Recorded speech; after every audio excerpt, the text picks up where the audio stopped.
respected President of the Institute, Balwinder Singh Ji, Vice President, Vice Chairman Vishwarutta,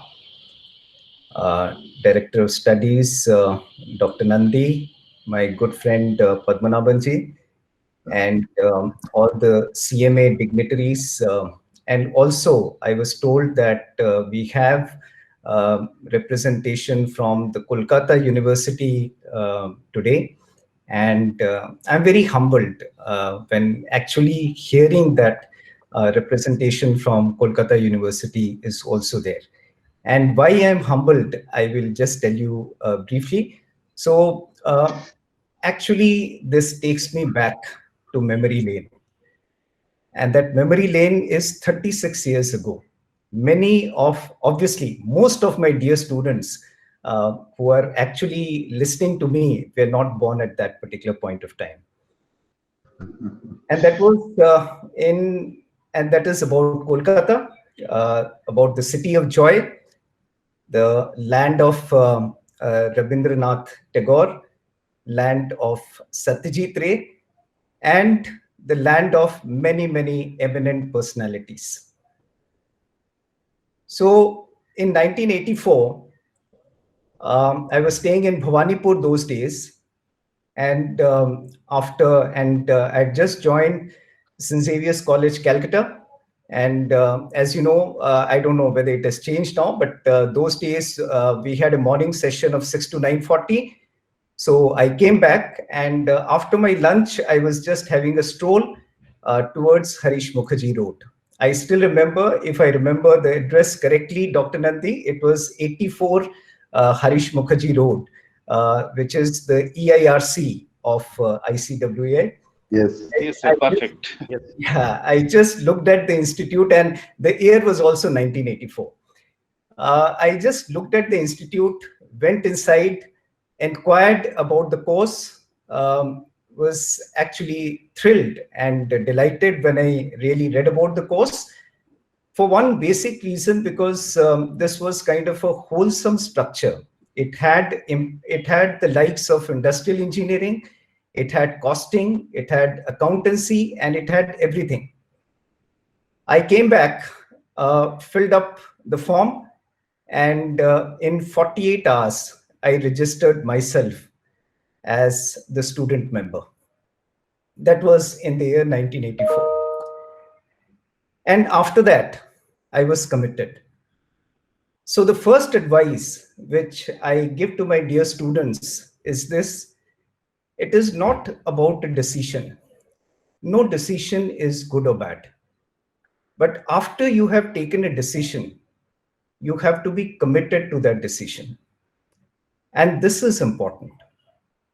Just because I had filled up a form and I became student of ICWI, I was committed to pursue that as my career. One more thing which I just want to share with all of you,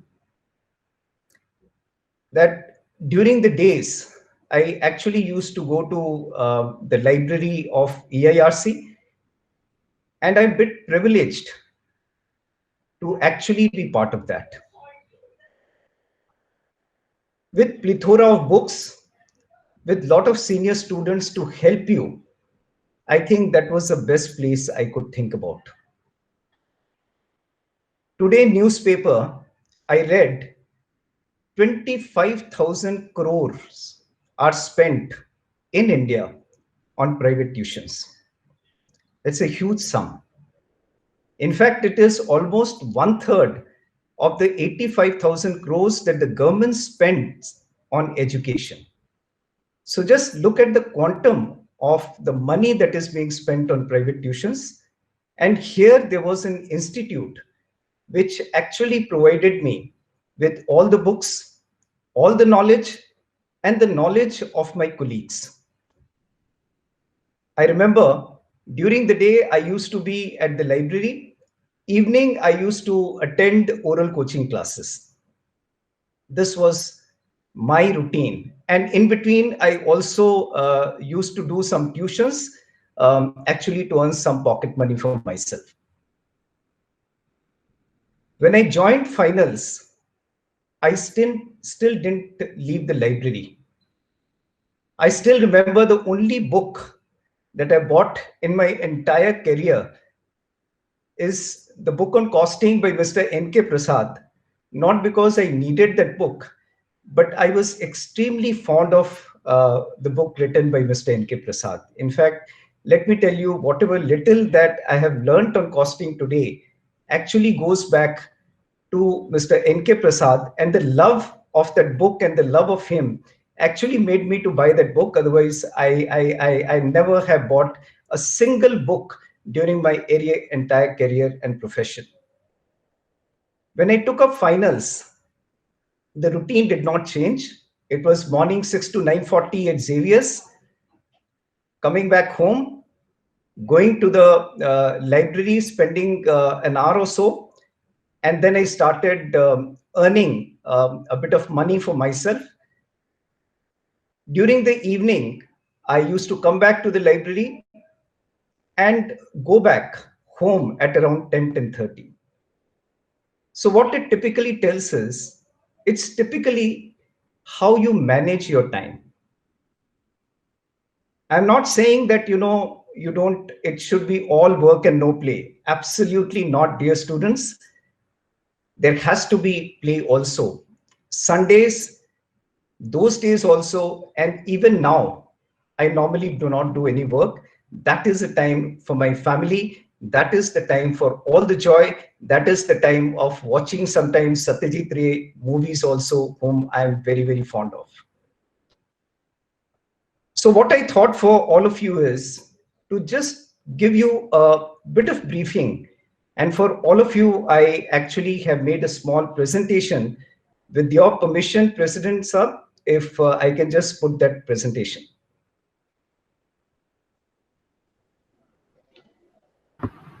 Please, sir, please, sir. Most welcome to this.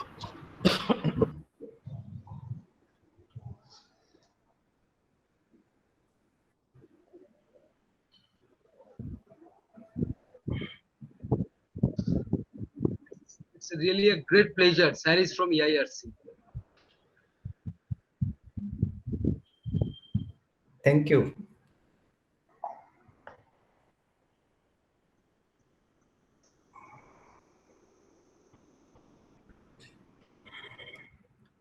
So here we are, commerce, education, and beyond, employability and skill development. Dr. Nandi, you are able to see India's growth story? Yes, sir. Yes, sir. Yes, sir. Thank you. Now let everybody also see. Others all please mute, please. So this is the background. India's GDP growth, years taken for $1 trillion in GDP. If you just see on your left-hand side, 1947, we got independence. It took us 60 years to reach our first $1 trillion. That is in 2007. From 1947 to 2007, it took 60 years for the country as they were ushering out into their own to reach 1 trillion landmark. Friends, for the next landmark of additional $1 trillion of GDP, it took just 7 years. And from 2014 to 2019, it just took 5 years to reach $3 trillion. Had this pandemic not happened, I believe that we would have reached the next trillion in less than 2 years and $5 trillion in less than 5 years, meaning thereby by 2024, we should be a 5 trillion economy. I'm a very positive person. I still hope we will be able to not only reach our benchmark of $5 trillion by 2025 or 2024, but definitely we will try to beat that particular target also. So this is the background, my dear students, as you take up this particular profession.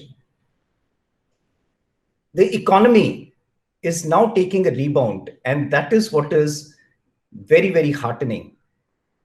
Some of the sectors like two-wheelers production is now exceeding pre-COVID levels. Sectoral reordering definitely has taken place. So what sectoral reordering has taken place? Because now the sectors are riding on digital transformation. It is replacing the traditional growth drivers. So now you find the new avenues of growth trajectory in terms of e-commerce, IT, telecom, online streaming, edutech, etc. IHS market forecast that the Indian economy will rebound as the impact of the pandemic recedes with improving economic growth momentum in the second half of 2020 and positive GDP growth of 6.7% in 2021 financial year. So this is the background, and you must be wondering why I'm showing you this particular slide. This is important because you, all of you who are actually listening to me, are going to be the contributors of taking India from 3 trillion to 5 trillion, from 5 trillion to 10 trillion by 2030. And why I believe so, and why I know it will happen like that, is because of this. Demographic dividend. Working age population is now greater than the non-working age. That means we have more people who are working than the people who are not working. By 2030, projected to be the net supplier of skilled workforce to the entire world. Now, what that means, as you earn revenue in India, as you earn revenue when you go abroad, you also bring a part to India, therefore bolstering Indian economy also. The next reason, digital infrastructure.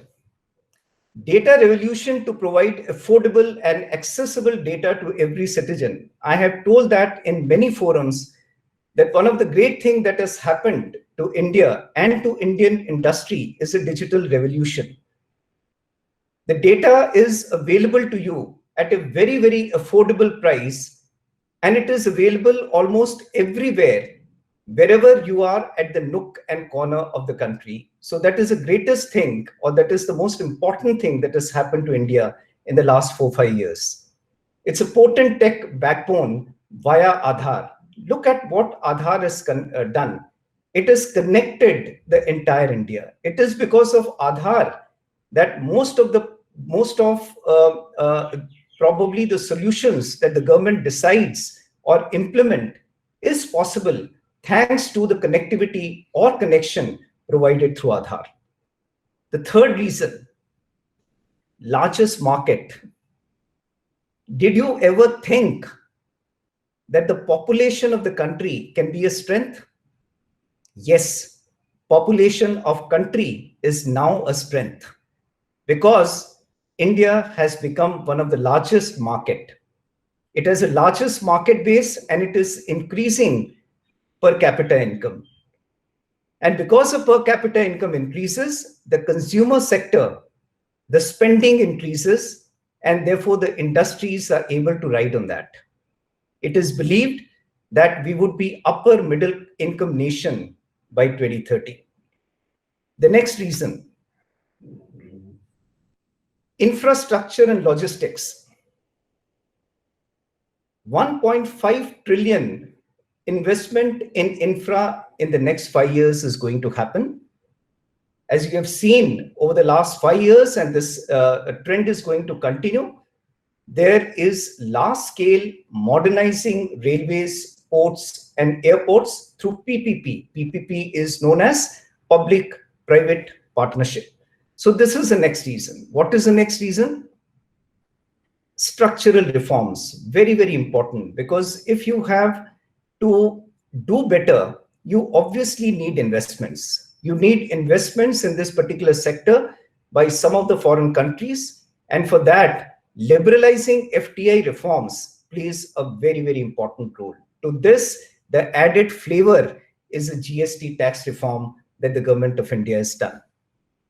And last, but not the least, is the entrepreneurial spirit. In my days, 36 years back, after we completed our profession, the only thing that we could think of is to get a job. And believe me, in those days, getting a job in a public sector was considered to be the best thing that would have happened to any individual. The times have changed because as the students are learning, as you are getting more and more informed, the entrepreneurial spirit is increasing. And we are now the third largest startup ecosystem in the world. There is a jump of 79 places in the World Bank Ease of Doing Business report.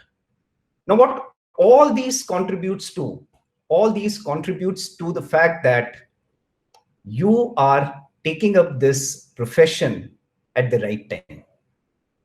And I'm sure by the time you complete this, the opportunities, the avenues available to you would be manifold. Whether you want to take up a job or you want to be an entrepreneur, the opportunities are going to be immense for you. Now, moving on, what are the skill developments that becomes very, very important? If you have to leverage the demographic dividend, it is important that there has to be a wholesome skill development. And that is why I'm very, very happy that the Institute has actually thought of it proactively. And thanks to the leadership provided by Dr. Nandi, especially in this particular field, I think we are really taking institutes to the great height in terms of innovation, in terms of upgrading the courses, in terms of upgrading the skills for all of you. Let's see how it is happening. Three things are important. Identification of the future job prospects. What is important for all of you? And that is where information plays a very, very important role. You definitely should know what are the future job prospects. Once you know that, what are the evolution of functions and role? That is the next important thing. And therefore, the training and certification has to be aligned to that.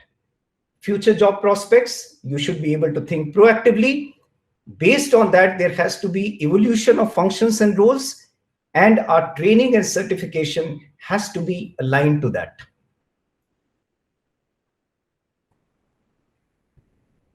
For this, finance plays a very, very important role. So what should be the drivers of this particular function?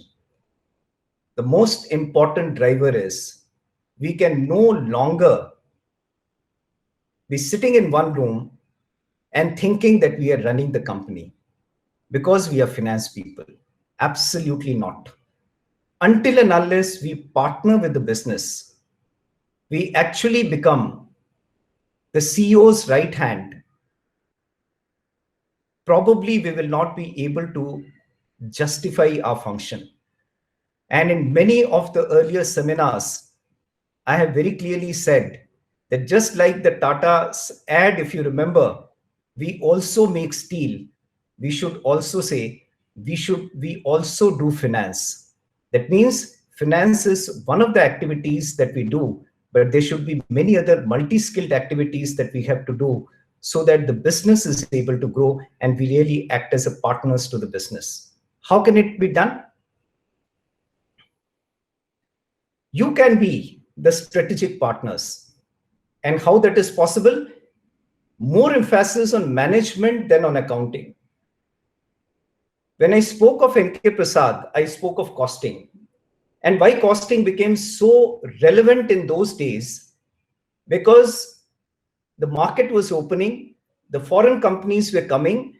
It was important that we look at our entire costing structure, make it robust, and that is how, even in my last session that I said that marginal costing actually played an important role because we became the strategic partners to the management. And that is what performance management is all about. Applying discipline to commercial finance to decision making and value creation. This is strategy development. Working alongside business as a co-pilot for overall growth. That is what is partnership. Performance management, strategy development, partnership should be the roles played by the finance people over and above the accounting part. What is the role of technology in all of this? The role of technology comes in new data sources and analysis method, unstructured data, big data analytics. Pallabda is there. I think he is doing really good work in this particular direction. Digitization of reporting and analysis through data visualization, and automation through robotics and machine learning. I don't know how many of you heard when Sundar Pichai was here, and if you have not watched, you please watch half an hour capsule when he interacted with IIT Kharagpur students during his visit there. And he actually emphasized on the role of artificial intelligence and machine learning that is going to play in the future economic growth of the country.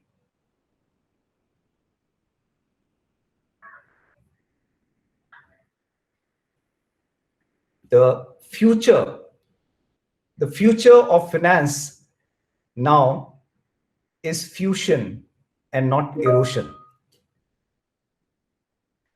Moving on, shape of the finance function in the digital age. Focus on leadership, cross-functional knowledge, analytics, systems, and automation are going to be the buzzword. Let's see how. Leadership, managing others, change management, process transformation is the order of the day. To give you a very simple example, when I was setting up the finance function of Jio, the requirement was to actually set up 1,000 offices and create a system by which there should be a robust finance compliance and finance control. For that, it was important that I have enough of automation so that the processes are implemented across the country. And let me tell you, the 1,000 geo centers that we have opened across the country, they can be in the smallest of places. Therefore, and I was very clear that during recruitment, I created a concept of son of soil or daughter of soil, meaning thereby, if I have to take somebody in Chennai, in a small place or small district near Chennai, then the person should belong to that place. In Bangalore, he has to be a Mangalorean. And if somebody was taken from Asansol, I tried that he should be, if not from Asansol, at least from West Bengal, so that I am able to provide the concept of son of the soil or daughter of the soil.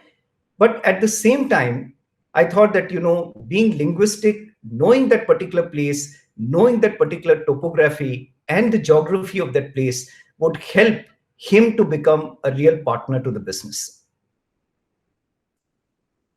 From leadership, detailed insight analytics, use of data visualization, analytics, dashboard, automation of routine MIS. As I told you, partnering for value. What is partnering of value? I created a concept of center of excellence, meaning thereby there would be a think tank as a part of my core organization, which actually should build up system, should build up processes, automate all of them, and then on a regular basis, see what all improvement is possible in those processes and again kind of automate them. That was a concept of center of excellence, supporting decision-making and performance management. Data assembly and extraction, reducing dependency on legacy system. Most of the time, why, accounting profession should only be a part, but not the whole, because most of the times we were busy in trial balance, P&L, balance sheet, schedules, so on and so forth. So there was large scale dependency on the legacy system and Excel, which has to reduce over a period of time. Here is where the expertise in data governance, planning, and architecture plays a very, very important role. I'm telling you all of this, friends, because I really want that if you want to be a partner of India in creating 5 trillion and 10 trillion economy, it is necessary that you have to embrace these changes that are happening in terms of analytics, systems, and automation. Expansion of the role of CMA.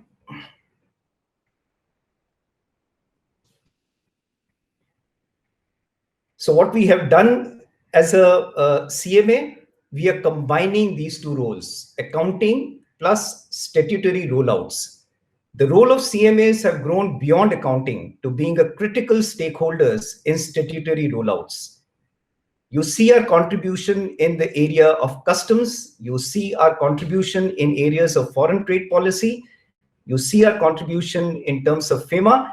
And I think for the last 1 year or last 2 years, if you have been following newspapers, if you have been following, all the social applications like LinkedIn, you must have seen the contribution of CMA in GST has been really, really superb. Therefore, I thought of talking a little bit about of CMA's crucial role in GST implementation.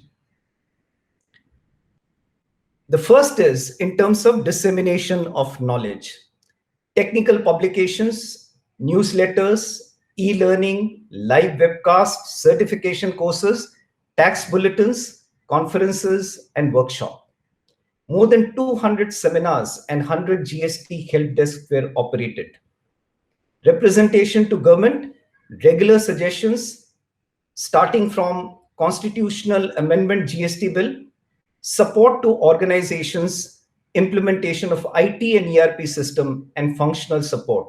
So we actually helped rollout of GST by dissemination of knowledge, by representation to government, and through support to organization. And therefore, our role, efforts of CMA were appreciated by Honorable Union Ministers, late Shri Arun Jaitley, present Minister Shri Piyush Goyal, the present Finance Minister Sitaraman, and Anurag Thakur. All of them have really appreciated the role CMA Institute has played in terms of rollout of GST. Moving on, becoming strategic partners. So what I've done is I showed you accounting plus statutory rollouts. To this, I have added strategic partners. Now, this is what I believe. This is where the institute should now be heading towards. We have played an excellent role in terms of statutory rollout, but now we have to extend our role to be the strategic partners in business. For this, it is necessary that we actually get into the role of strategic consultancy, and that consultancy can be in the field of customs. It can be on decisions on international sales under FTP, decision on the status of the unit based on market forecast. I have listed down some of the examples in which the institute is already contributing. And therefore, what it typically tells us that if we expand this particular field, we can actually play a very important role in terms of providing strategic consultancy to the business. Proactive role. Now, why that is important? Setting up of systems and controls, including standard operating practice and MIS. Because we are good number crunchers, because we have a basic flair of analytics, the organization believes us to prepare smart MIS, which will help them to do decision making. And that is where we have to head towards. Internal audits for 100% statutory compliances. This is again a very, very important role that we can play. In fact, many of the cost accountants actually have approached me for internal audit role, And let me tell you, they have done a very, very good job. I can actually name one of them, Mr. Shirish Mohite, who is also the chairman of Navi Mumbai chapter. He played a very great role in this particular field. Preparation of timely claims can be one of the other roles. The third is the legal consultancy. And my dear students, this legal consultancy is going to play a very important role. In fact, one of the area I would definitely like Institute to get into is the legal part, and especially, and I have been actually advocating that because of the humongous quantum of data, it is important that we actually kind of train students and have certification courses on cybersecurity. This is going to be a very, very important field in the future to come. Drafting of agreements like joint ventures, arbitrations, drafting legal opinions, representation before appellate authorities. So what I have told you is that moving from accounting, and I'm not eliminating accounting, by the way. Accounting is a core that has to remain. It is accounting plus, accounting plus statutory rollouts plus strategic partners. Indispensable skill for the future workforce. One of my favorite slide, the top 10 emerging roles and the top 10 declining roles. So the top 10 emerging roles has data analytics and scientist, artificial intelligence and machine learning specialist, big data specialist, digital transformation specialist, new technology specialist. So 5 of the top 10 skills as per the World Economic Forum are from technologies that can be used to transform finance function. And why do I say this? You have to be abreast with the industry. And therefore, your institute has thought well in terms of creating a certification course on data analytics. So CMA and data analytics introduced a unique online certification course in data analytics for finance professionals to groom and train the participants with the latest tool and technologies and techniques of data analytics. This helps in effective decision-making purposes, and it is also creating new job opportunities. Which are the areas? So when I talk of data analytics, just see in which are the areas it is going to help. First is risk analytics. It enables strategic decision, increase trustworthiness and security of the company. The next role, real-time analytics. Data is only useful when it is accurate, current, and accessible. So the analytics always has to be real-time. Consumer analytics, it is analyzing customers' interaction and sentiments in stores, social behavior. It also predicts customer behavior. Then customer data management, especially for the unstructured data, use of artificial intelligence tools like natural language processing.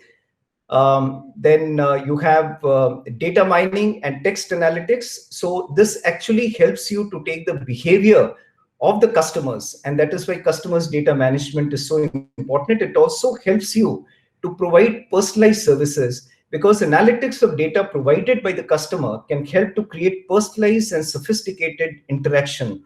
Aap Calcutta mein hai, so the services has to be provided according to the geographical and demographic behavior and the requirement of that particular place. If you are in Chennai, it has to be according to that particular place. Fraud detection. Use of programming to detect unusual user behavior and anomalies in system function. So if you really see what is data analytics going to help you, these are the new streams which automatically get created: risk analytics, real-time analytics, consumer analytics, customer data management, personalized services, fraud detection, and there can be many others. I have just named only a few. Moving on, friends, is something which is my learning, my journey of the last almost 34 years of my career now.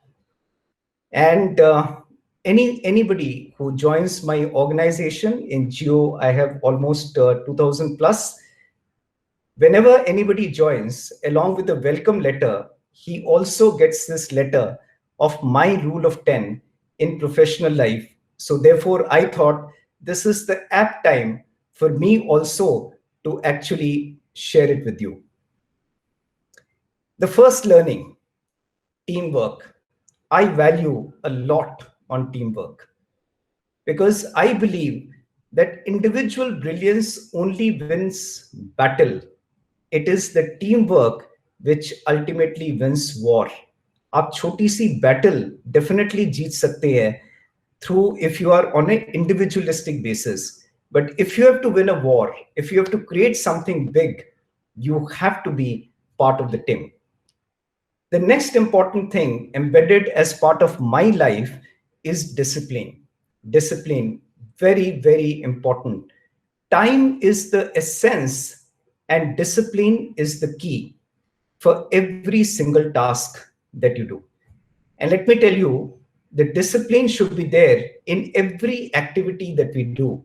It is not only in terms of work, it is also if I fix up a particular time for taking my lunch, I normally, until and unless, there has to be a few exceptions in everybody's life. And other than that exception of, let's say, Mukesh Bhai and Manoj Bhai, or probably my wife, nobody actually can break my discipline of taking lunch or dinner at a particular time. The third important thing is the eye for detail. Very important. For giant organizations, stakes are high and mistakes can be fatal. Somebody in my organization many years back made a small mistake in contingency. Instead of 5%, he actually took 10%. The impact was 150 crores. So a small mistake can become a trivial mistake, can actually become a very, very big mistake. Therefore, when you join a big organization, you have to learn the culture of eye for detail, having a hawk's eye on the numbers. The fourth learning is focus on performance. Make winning a habit. Very important. Not that, I think Robert Moses, if I remember correctly, was one of the runner who said, I have to continue winning. It is not that I win the race. Every time I go, I have to beat my own target. And that is what is important, because you create a target, you set up a benchmark. There are many others following and trying to beat that benchmark. So every time you will have to accelerate, and create a new benchmark that people again will have to follow. So that is why you have to make winning a habit. But the second part is again important. Winning is important, but you should be indifferent to the outcome, whether it is win or loss. Because winning may definitely give you a sense of satisfaction. It can give you a sense of deja vu, but it is the loss, it is the failures which actually tells you or creates a path for you to success. Therefore, I always believe to take a difficult job, because when you take a difficult job, it is important that, number one, I'm taking a job which nobody else has taken. So obviously there is no risk and there is no loss, because nobody else has tried and I have tried. But if I win it, it is important, it's an achievement. But if I fail, it is a learning. So that is why once you make definitely winning as a part of your habit, but you should be indifferent to the outcome, whether it is win or loss. The next, the topmost, that is why if you see I have given, is the power of knowledge. Power of knowledge is the greatest asset. Never miss an opportunity to learn. In fact, let me tell you, the greatest of learning that I've got is from the youngsters who come to me as freshers. In fact, I spend more time with the freshers than I spend time with all my senior people, because they are the one who actually give me ideas which later on I'm able to implement. The next and the very, very important part is the passion. Be passionate about your job. It is only the passion that I had taken a decision to be a CMA, and I took the decision is in less than 48 hours. But after I had taken the decision, I was passionate to complete it. I did not look back. I did not get distracted. So many people said, why you have taken this, why you have not taken anything else? But I stuck on, because once you have decided, you have to follow your decision and dream very, very passionately. I also believe that no job is trivial or unimportant. Therefore, whether you take a small job or you take a bigger job, you have to drive with the same amount of passion. Then only you'll be successful. Multitasking, extremely important. Multitasking is a key nowadays. With a single skill, probably you can only be at a particular place. But if you have to grow in life, if you have to become a leader, multitasking is very, very important. Take up a new challenge. Differentiate. This actually differentiates an excellent performer with the average one. If you have to be an average performer, you can stick on to the task, you can stick on to the competency that you have gained. But if you want to grow in life, if you want to be a leader, then you have to take up multitasking. And to take up multitasking, all the other things that I've said have to be there, starting with the knowledge. The next is ambitious goal. Set up stiff deadlines for execution and work relentlessly to exceed your own expectation. If you set up a deadline for yourself, which you can achieve, it doesn't make sense, because in any case, you know you will be able to achieve. So always set up stiff deadlines for yourself, and then you work relentlessly to exceed your own expectation. And the last, the penultimate one is the ownership. At the end of the day, there should be a deep satisfaction that you've added value to the company. Ownership mindset plays a very, very important role. Whatever you do, you should actually feel satisfied that you've done your value added to the company. That kind of a feeling actually is available when you have an ownership mindset. The last is, if you see, the top is the knowledge, and to end with is be a finisher. Your performance will not be gauged by how many jobs you have undertaken. It will always be gauged by how many jobs you have completed. So if you wanted to reach Mount Everest, don't restrict yourself to Nanda Devi or K2. If you have thought of Mount Everest, reach Mount Everest. So therefore, being a finisher is important. Normally, people when they are at the final goal, they actually are not able to take the last mile. The last mile in life is very important, and for that last mile, nudge is important. How many people you have built around you would play a very important role, because they will actually nudge you to take the last step in the ladder. Normally, if you don't do that, if you don't take people along, if you don't help people along in the path of leadership, then all of them will pull you back to the starting position. So for that last step, it is important that you have taken people along who will actually give a nudge and take you to the finishing stage. And this is why being a finisher will actually help you. I'm a very positive person, and I believe that this is a time, that India has to take off, and I have no two doubts that India will take off. I still remember, I think some of you in Bengal would know that during my Lawrence days, I actually read something which became part of my life, is Din Ashbe, Din Ashbe, Amadero Din Ashbe Ekdin, Oho Jani Nishchoy, Jani Hobe Joy, Amadero Din Ashbe Ekdin. So our day is definitely going to come. And to all you students, I will end up with Khudi ko kar buland itna, खुदी को कर बुलंद इतना कि हर तकदीर के पहले खुदा बंदे से खुद पूछे बता तेरी रजा क्या है. You have to take up your willpower. You have to make your willpower so strong, so effective, that ultimately when it comes to results, then God will come and ask you, what is the result you're looking forward to? And obviously you will ask what you want to, and you will achieve. Thank you very much. God bless you all. And I hope you all have a rollicking career. Thank you.